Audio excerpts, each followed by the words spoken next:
L'un des principaux charmes de Mayotte réside dans l'immensité de son lagon, le 3e plus grand lagon du monde. Les fonds sous-marins et leurs écosystèmes sont étudiés depuis plus de 30 ans, mais des zones restent encore inexplorées.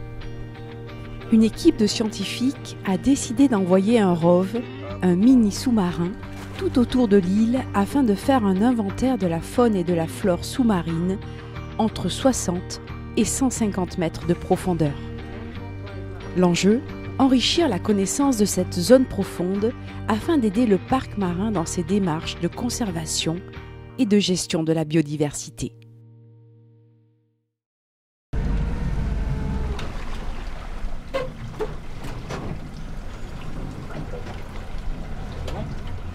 Pour toi, le plus important, c'est que l'ombilical soit toujours visible sur un des côtés. Tu vois ce que c'est l'ombilical, hein? C'est le... Ouais. C'est voilà. Le cordon là qui relie le ROV au monsieur. Et le truc, c'est qu'il n'aille pas dans l'hélice. D'accord. Tu vois, parce que sinon, tu peux avoir l'ombilical qui passe sous le ROV et qui s'accroche. Alors l'idéal, voilà, l'idéal, c'est que ça soit un peu en tension, mais pas trop. Calé. C'est bon, le ROV est à l'eau. Les premières plongées s'effectuent en pente externe.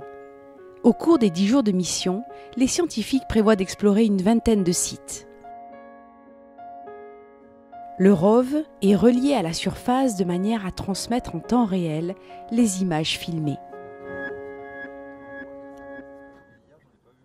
Peut-être laisse un peu de mou là, Thibaut, attends un peu, on va voir. Il faut qu'il puisse être un peu libre pour manœuvrer.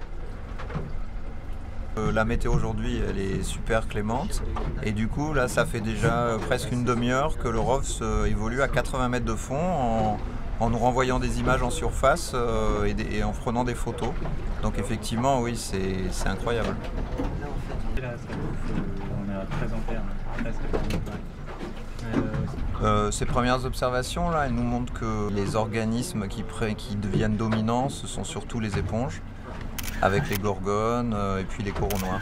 Donc c'est un changement d'habitat en fait. Après il y a toute la faune associée à cet habitat, donc on va avoir des poissons qui vont être capables d'évoluer à la fois dans des habitats proches de la surface sur les récifs, et puis on va retrouver même à 80 mètres. Et puis on va avoir d'autres espèces qui vont vivre que dans cette zone-là, qu'on ne va pas trouver au-dessus. Après plusieurs jours d'observation, les scientifiques ont décidé d'immerger le ROV de nuit, à plus de 100 mètres de profondeur. Et là on est en zone mésophotique, donc on est dans des zones très peu décrites, très peu connues, donc ce qui va sortir la nuit, c'est en ça que c'est intéressant de mettre le ROV à l'eau, parce qu'il y a des chances qu'on fasse des découvertes.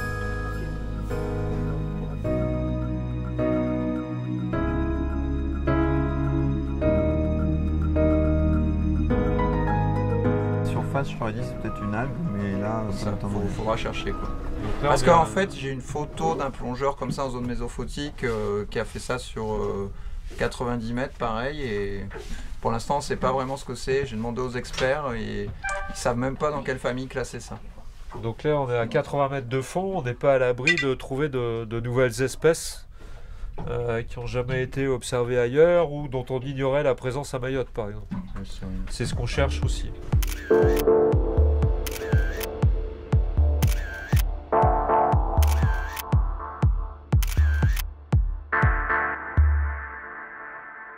L'équipe se dirige maintenant vers des plongées profondes dans le lagon de Mayotte. L'intérêt de ces observations pourrait donner des indications sur les espèces fortement pêchées, comme les poissons, mais aussi les holothuries à haute valeur commerciale.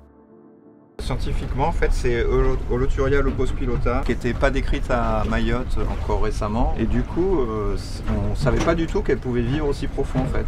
On pensait que ça montre qu'on connaît rien en fait. Dès qu'on s'enfonce en dessous de 30 mètres en fait. Les zones mésophotiques peuvent avoir un rôle de refuge pour certaines espèces qui permettrait donc à ces espèces de continuer de se reproduire et éventuellement après de réensemencer les zones de surface qui ont été impactées. Donc, tout ça accompagné de programmes de gestion et de conservation évidemment, mais oui, c'est un signe positif. Ouais. Ces zones profondes sont pleines d'espoir pour la science et pour le parc marin de Mayotte. Mieux comprendre pour mieux protéger, dans le souhait de maintenir un patrimoine marin exceptionnel.